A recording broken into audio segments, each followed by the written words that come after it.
अजीज़ दोस्तों, अस्सलाम वालेकुम, नमस्ते, सत श्री अकाल, गुड आफ्टरनून। हिंदुस्तान और पाकिस्तान के मुसलमान, आज मेरा टॉपिक है अनडिवाइडेड इंडिया के जो मुसलमान हैं, जो इधर आ गए कुछ और कुछ हिंदुस्तान में रह गए। अब मसला ये है कि जो हिंदुस्तान में बसने वाले मुसलमान हैं वो आज दावा करते हैं कि हम पाकिस्तान बनाने के जुर्म में शरीक नहीं थे, हमने ये नहीं किया था, वो नहीं किया था। ये सब झूठे बकवास है, ढकोसलाए। ये सब मिले हुए थे, ये सब ने तहरीक पाकिस्तान में हिस्सा लिया है। ये सारी हिस्ट्री बता रही है, खाली पाकिस्तान की नहीं, इंडिया की नहीं, पाकिस्तान के हर मुल्क की। आप किसी की भी तहरीक, जो इंडियन इंडिपेंडेंस मूवमेंट थी और उसमें जो तहरीक पाकिस्तान थी, उसको आप स्टडी कर लें। सारे जितने प्रोटेस्ट हुए हैं वो यूपी, बिहार, सीपी, मुंबई, इस पूरे एरिया में हुए हैं। आज का जो पाकिस्तान है, सिंध, बलोचिस्तान, KPK, एक भी प्रोटेस्ट नहीं हुआ वहाँ पे। पाकिस्तान मूवमेंट के लिए वहाँ पे कोई ग्राउंड पर मूवमेंट नहीं चली है। KPK जिसको आज आप पाकिस्तान में कहते हैं, ये तो था ही कांग्रेस का गढ़। फिर सिंध में आ जाएं, ये तो लास्ट मोमेंट पे जागीरदारों की सारी पॉलिसी थी। अंग्रेज़ों ने जागीरदारों को कहा था कि ये तुम्हारे मुल्क के लिए तुम्हारे लिए मुल्क बनाया है। जितने एरे गैरे नत्थु खैरे गद्दार, जो हिंदुस्तान के गद्दार थे, जो जागीरदार थे, मुस्लिम लीग क्या थी? जागीरदारों की, नवाबों की जमात थी। सारे ओहदेदार या तो नवाब जागीरदार थे या कायदे आज़म जैसे लोग थे। अब कायदे आज़म क्या थे? क्या आम हिंदुस्तानी थे? अंग्रेज़ों के दौर में लंदन पढ़ने के लिए जो आदमी आता है वो भी जागीरदार ना सही, जागीरदारों की हैसियत तो रखता था। ये अंग्रेज़ों ने बनाया है। आपको यह पता होगा, आप गूगल पे जाके खाली इतना सर्च कर लें, इस्कंदर मिर्ज़ा, मीर जाफ़र, ये दो लफ्ज़ लिखें, आपको पूरी हिस्ट्री पता चल जाएगी कि जो मीर जाफ़र था, जिसने गद्दारी की थी और अंग्रेज़ों के साथ मिलके, उसका पड़पोता, ग्रैंड ग्रैंडसन इस्कंदर मिर्ज़ा बाद में पाकिस्तान का गवर्नर जनरल बना। जो पहला मार्शल लॉ लेके आया था, जो इस्कंदर मिर्ज़ा, अयूब खान का जो मार्शल लॉ था, वो इस्कंदर मिर्ज़ा वो गवर्नर जनरल ऑफ पाकिस्तान। बड़ी गंदी कहानी है। ये मुसलमान जान नहीं छुड़ा सकते। यहाँ से गए थे कई, साहिर लुधियानवी, जोश मली आबादी, कई गए थे पाकिस्तान, वापस आ गए भाग के। बोला ये कहाँ आ गए? ये तो एक अजीब सा देश बना के दे दिया गया है। जो हम जैसे हमारे जो बुजुर्ग थे जो चले गए थे, उनके पास कोई वापसी का रास्ता नहीं था। हम तो किश्तियाँ जला के गए थे ना, गरीब लोग थे। और जो अमीर लोग भी जो गए थे, रास्ते में लुट पुटा गए थे ज़्यादातर। पाकिस्तान में तो जागीरदारों ने कब्जा कर लिया। जैसे सिंध में एक एग्रीमेंट हुआ था लियाकत नेहरू, जिसमें मतरूका सिंध का नाम दिया गया था कि जो हिंदू सिंधी सिंध से गए हैं उनको उनकी जो प्रॉपर्टी है, इवैक्यूएट प्रॉपर्टी, वो उन मुहाजिरों को दी जाएगी जो हिंदुस्तान से हिजरत करके आए हैं। किसी को नहीं मिली, किसी को नहीं मिली, सब जागीरदारों ने कब्जा कर लिया। हिंदुस्तान के मुसलमानों की तरफ आते हैं जो ये दावा करते हैं कि हम उसमें शरीक नहीं थे। सारा पाकिस्तान बनने के बाद भी पहली तनख्वाहें दी गई हैं निज़ाम हैदराबाद। ओ भाई, आपको नहीं पता कि अंग्रेज ने, ये बाद में कह रहे हैं कि जी हमें शायद ये किया गया था कि हैदराबाद अलग यार रियासत होगी, जूनागढ़ अलग। अरे कुछ नहीं था, सीधा सीधा अंग्रेज ने कहा हुआ था कि दो देश बनेंगे, एक हिंदुस्तान एक पाकिस्तान। अब रियासतें डिसाइड कर लें तो अब वो बेवकूफ़ रियासत ही होगी ना, जिसके चारों तरफ हिंदुस्तान है और वो कहे कि हम पाकिस्तान के साथ जाएंगे। You have to go to with mainstream. तो आज का मुसलमान, यूपी सीपी का मुसलमान, क्या उनको नहीं पता था कि यूपी में पाकिस्तान नहीं बनना? मूवमेंट तो सारी इन्होंने चलाई थी, जो आज योगी जी को गालियां दे रहे हैं, जो आज हिंदुओं के खिलाफ ट्रेंड चला रहे हैं। मूवमेंट तो सारी इनकी थी, बिहार की थी, यूपी की थी, सीपी की थी, मद्रास तक तो आपके मुसलमान मुजाहरे कर रहे थे सारे।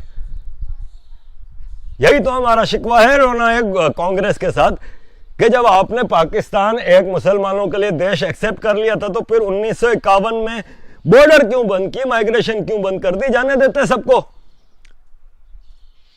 मेरी अगली वीडियो कांग्रेस के ऊपर है कि लोग कहते हैं कि तुम भक्त हो, तो मैं भक्त नहीं हूं, मुझे शिकायत है कांग्रेस से, और बीइंग ए पाकिस्तानी शिकायत हैं। अगली वीडियो है मेरी। इधर मैं टू कंटेन विद मुसलमान ऑफ इंडिया एंड पाकिस्तान। देखें, बेशरम, बेहया और बेगैरत लोग होते हैं जिनको अपने अतीत, अपने पास्ट, अपनी पास्ट के जनरेशंस के ऊपर फख्र ना हो, शर्मिंदगी हो। ये बेवकूफ लोग पाकिस्तान के, जब हिंदुस्तान में एक ड्रामा चलता है रामायण। क्या है रामायण? तुर्कों की तारीख है, अरबों की तारीख है, हमारी तारीख है, हिंदुस्तान की तारीख है, हिंदुस्तानियों की तारीख है। और उस जमाने की तारीख है जिस जमाने में मुसलमान नहीं थे, एग्जिस्ट ही नहीं करता था इस्लाम, और शायद कोई भी अब्राहमिक रिलीजन नहीं एग्जिस्ट करता था। उस तारीख से तुम आज शर्मिंदा हो, शिकायतें कर रहे हो कि रामायण क्यों दिखाया। पाकिस्तान ने कहा हम क्यों पीछे रह जाएं, हम भी दिखाएंगे ड्रामा, हिस्ट्री, हम भी हिस्ट्री दिखाएंगे। अब हिस्ट्री क्या है इनकी पाकिस्तानियों की? 70 साल पहले की हिस्ट्री मुझे बता देंगे। जिस चौधरी शुजात की दुम उठाओ वहां पे लिखा हुआ नजर आएगा करतार सिंह रंधावा। ये 2-3 जनरेशन से पहले पंजाब पूरा सिख था या तो हिंदू था। तारीख क्या है तुम लोगों की? इन्होंने क्या ड्रामा निकाला? अर्तुगरल, कौन है ये अर्तुगरल? ऑटोमन एम्पायर का फाउंडर, पहला खलीफा। खलीफा नहीं बनाता ये, इसकी आप हिस्ट्री पढ़ें तो अब आप उसको ड्रामे को देखें। पाकिस्तान में इस वक्त ट्रेंड चला हुआ है, हर आदमी पागल, और ये देखो बहादुरी हमारे किस्से। अबे तुम्हारे नहीं है, तुर्कों के। बगल में जो तुम्हारी हिस्ट्री पढ़ी है, जो तुम्हारे डीएनए है, जो तुम्हारे खून में है, उस हिंदुस्तान की तारीख नहीं बता सकते तुम, उस पर शर्मिंदगी है तुम्हें। तुर्कों की, पहले अरब कम थे, तुर्कों की, अब कल चाइनीज ड्रामा भी लग जाएगा। ये है गुलामों की जहनियत। और तुगरल चल रहा है पाकिस्तान में टॉप पे, और हर अल पाकिस्तानी, मुझे कहा गया कि मैं अल पाकिस्तानी किसको कहता हूं? मैं अल पाकिस्तानी उसको कहता हूं जो अपनी तारीख, वो पाकिस्तानी जो अपनी हिस्ट्री पे शर्मिंदा है और अरब बनने की कोशिश कर रहा है। अब ये तुर्कियों के ड्रामे चला रहे हैं, खलीफा ये वो। और पाकिस्तानी, अल पाकिस्तानी जो सोशल मीडिया एक्टिविस्ट हैं, 5th जनरेशन वर्क है, वो रामायण का इससे मुकाबला कर रहे हैं। अब रामायण ने तो वर्ल्ड रिकॉर्ड बना लिए। और सबसे बड़ी बात, फेल है, पास है, जो भी ड्रामा है, तारीख तो अपनी बता रहा है रामायण। तुम तो इंपोर्टेड तारीख, अब अर्तुगरल की ये तारीख बता रहे हैं, बहादुर था, फलाना था। क्या था बहादुर? कबीले का सरदार बना। वही जो हिस्ट्री आपको बताती है, तैमूर की हिस्ट्री आप ले लें, चंगेज खान की हिस्ट्री ले लें, कबीले का सरदार बना, बाकी कबीलों पे लड़ झगड़ के कब्जा कर लिया, फिर उन कबीलों को यूनाइट करके खलीफा जो था उसकी बेटी को फंसा लिया, उससे शादी कर ली, खलीफा मर गया तो खुद सुल्तान बना, और फिर इसका बेटा उस्मान खलीफा की बेटी से शादी करके उस्मान खलीफा बना। खलीफा को कहीं मार दिया या मर गया, तो भाई साहब ये उस्मानिया सल्तनत, उस्मानिया ऑटोमन एम्पायर बनी। ये अर्तुगरल के ड्रामे चला रहे हैं, इनको अपनी हिस्ट्री पे शर्मिंदगी है। यहाँ जिस पाकिस्तानी को 100 साल पहले देखो तो वो हिंदू है, सिख है, अपनी हिस्ट्री पे शर्मिंदा है। मुझे एक साहब है, मैं मतलब मेरी आदत है, मुझे जब मेरे जज्बात से आप खेलोगे तो मैं क्लियर जवाब दूंगा, मुझे नहीं परवाह फिर सामने क्या सोचता है। मुझे एक साहब ने हजरत महमूद गजनवी रजी रहमतुल्लाह अलैह कहा, और मैंने कहा शर्म कर, वो मेमन था मेरा, बहुत पुरानी बात है। मैंने कहा शर्म कर। कहते क्या हुआ? मैं कहा पता है ये कौन था? कहता हाँ, महमूद गजनवी, उसने सोमनाथ का मंदिर गिराया था। और मैंने कहा बदबख्त, अपनी तारीख नहीं जानते। मैं कहा वो सोमनाथ के बगल में हमारे गांव है जहां मेमन रहते हैं, जूनागढ़। मैं कहा सोमनाथ के बगल में वो महमूद गजनवी खाली सोना लूट के नहीं गया था, उन सारे गांव में से तुम्हारी माओं को, मेरी बहनों को, सबको लेके गुलाम बना के जंजीरों से बांध के लेके गया था। और फिर उसमें से एक सिलेक्टेड, जिसमें पता नहीं मेरे खानदान की कितनी थी और तुम्हारे खानदान की कितनी थी, कनीजों को गुलाम बना के जंजीरों से बांध के बगदाद भेजा गया खलीफा की खिदमत में, तोहफे के तौर पे। मैं कहा तुम्हारे बाप दादाओं को कत्ल किया, तुम्हारे बच्चों को गुलाम बना के ले गया, और आज पता नहीं दुनिया में कहां कहां तुम्हारा डीएनए घूम रहा है। मैंने कहा तुम उस महमूद गजनवी पे फख्र करते हो? तो मैं भाई इस किस्म का आदमी हूं, अपने पुरखों का दिफा करना मेरा हक है। उनके हालात में क्या चीजें थी, क्या नहीं थी, उन्होंने फेस किया। किसने जान दी, किसने गुलामी कबूल की और किसने गद्दारी की, आई डोंट नो, लेकिन मैं अपने पुरखों के बिलीफ का, अपने उनका सबका दिफा करता हूँ।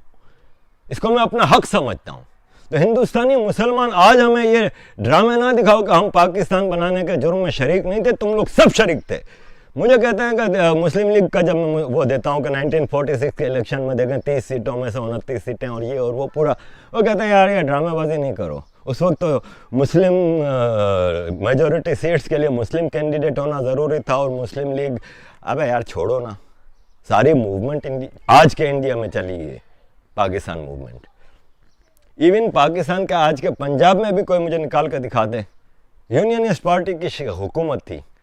खिजर हयात टुआना, टुआना क्या था? एक इनकी ज़ात है पंजाब में, टुआना।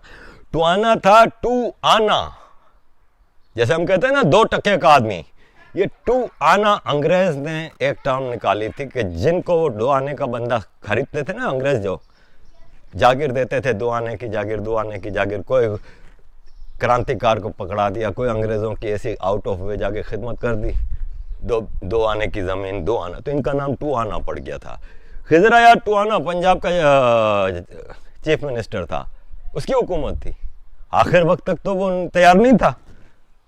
फिर उसको बताया गया कि भाई सब जागीरदारों की ज़मीन बच जाएगी, वहाँ इंडिया में फ्यूडल सिस्टम ख़त्म हो जाएगा, वहाँ पे फिर जागीरदाराना सिस्टम नहीं होगा, जागीर। उसने कहा फिर ठीक है। कोई मूवमेंट यहाँ पर नहीं चली, जो चली है भगत सिंह के फैसलाबाद से, तो वो हिंदुस्तान के लिए चली थी, पाकिस्तान के लिए नहीं चली थी। ये भगत सिंह का दिन नहीं मनाते, ये मोहम्मद बिन कासिम का दिन मनाते हैं। ये मूर्ख भूल जाते हैं कि ये मोहम्मद बिन कासिम ने हमला किस पे किया था? आज के हिंदुस्तान पे नहीं किया था, आज के पाकिस्तान पे किया था, कराची पे किया था, सिंध पे किया था, मुल्तान तक किया था, और हमारी माओ बहनों को कनीज बना के बगदाद भेजा था। उस मोहम्मद बिन कासिम पे फख्र करते हो तो उस अब्दाली के नाम पे तुम लोग मिसाइल बनाते हो और फख्र कर रहे हो किस अब्दाली के ऊपर, जो जब उठता था काबुल से, गजनी से हमला करने के लिए हिंदुस्तान, पूरा आज का केपी के फसलें जला देता था, बंदे मार देता था, औरतें और बच्चे गुलाम बना लेता था, आगे बढ़ता था। पूरा पंजाब, आधा सिंध सब जला के खत्म करके फिर जाके दिल्ली पहुंचता था। शर्म करो यार, ये मिसाइल पे तुम अब्दाली लिखते हो, इस मिसाइल पे जो अब्दाली लिखा है, उस अब्दाली के फौज के जाहिलों ने तुम्हारों पुरखों के साथ क्या सलूक किया, ये एक बार सुकून से बैठ के सोचोगे ना? अगर अपने आप को शर्म, ज़मीर, कोई ऐसा जिससे तुमको लगे कि हाँ यार इंसानियत भी कोई चीज़ होती है, उस हवाले से बैठ के जब तारीख़ की स्टडी करोगे ना, तो ये हिंदुस्तान की तारीख़ फ़ख्रिया तारीख़ है, कोई शर्म आने वाली तारीख़ नहीं है। दुनिया हिंदुस्तान की इज्जत करती है, आज की नहीं। लूटने आते थे तो क्या करने आते थे? इधर ही क्यों आते थे? सारे लूटने के लिए। जो देखो 4 डाकुओं को टला 4 फौज बना के आ जाता था हिंदुस्तान पर लूटने के लिए। वो हिंदुस्तान के अंदरूनी अपने मसले थे, लेकिन आज का मुसलमान कहीं भी ये नहीं कह सकता। देखें, मुसलमान हिंदुस्तान का जो है वो जब तक अपने आप को पहले हिंदुस्तानी नहीं मानेगा तब तक मसला हल नहीं होगा।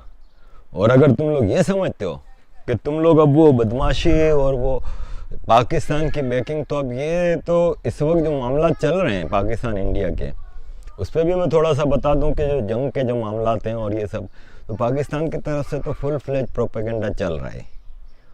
और ये है कि अगर आप ये समझ रहे हो कि पाकिस्तान कुछ करेगा, पाकिस्तान एक नपुंसक आर्मी है, कुछ भी नहीं कर सकती। ये सिर्फ अपने नहते बलोचों पे, सिंधियों पे, मुहाजिरों पे, पख्तूनों पे, इन पे जुल्म कर सकती है, नहते लोगों पे। प्रोफेशनल आर्मी से ये नहीं लड़ सकती। तुम लोगों के लिए प्रॉक्सियाँ करती रहेगी। प्रॉक्सी में तुम्हारे ही बच्चे मर रहे हैं।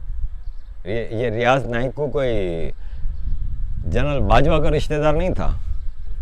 तुम्हारा बच्चा था, तुम्हारे बच्चों के हाथ में ये पाकिस्तान की फौज ने बंदूकें दी हैं, खुद नहीं लड़ेगी कभी भी। तो भाई साहब, हिंदुस्तान के मुसलमानों से मेरी यही रिक्वेस्ट है, यही विनती है, यही दरख्वास्त है कि खुदारा अपने माजी पे, अपनी हिस्ट्री पे फ़ख्र करना सीखो। बहुत खूबसूरत हिस्ट्री है हमारी, और इम्पोर्टेड कल्चर, इम्पोर्टेड चीज़ों को क्यों अपने ऊपर इम्पोज कर रहे हो? बैठ के अपने गिरेबान में झांको, फिर हिंदू से शिकायत करो कि हिंदू ये कर रहा है या वो कर रहा है। क्योंकि जब बैठ के अपने गिरेबान में देखोगे तो तुम कहोगे कि वाकई यार इस हिंदू ने बहुत बर्दाश्त किया है, अब बहुत हो गया। याद रखो, हम मुसलमान इसकी आधी भी बदमाशी बर्दाश्त नहीं करते जितनी तुम लोग कर रहे हो हिंदुस्तान में। मुझे एक इस्लामिक कंट्री निकाल कर दिखा दे जिसकी माइनॉरिटी वहां पे बदमाशी कर रही हो, थोड़ी बहुत भी, सिवाय मुस्लिम माइनॉरिटी इन यूके के या फ्रांस में। मुस्लिम माइनॉरिटी जब देखो गाड़ियां जला दी, जब देखो ये कर दिया, पथराव कर दिया, सब कुछ कर दिया, 1.5 इंच की अपनी मस्जिद बना के। मुस्लिम माइनॉरिटी के अलावा दुनिया में मुझे एक माइनॉरिटी दिखा दो जो मेजॉरिटी के साथ बदमाशी करती हो, नाजायज। आज 0.001% हिंदू जाग गया है, उसकी बर्दाश्त का पैमाना लबरेज हो रहा है, तो तुम्हारी चीखें निकल रही हैं। सोचो क्या होगा उस वक्त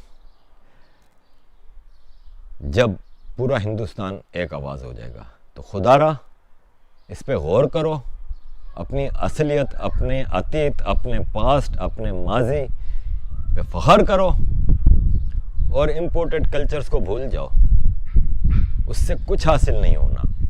अपने बच्चों को पहले हिंदुस्तानी बनने की तलकीन करो, बाकी सब चीज़ें बाद में आती हैं। Thank you.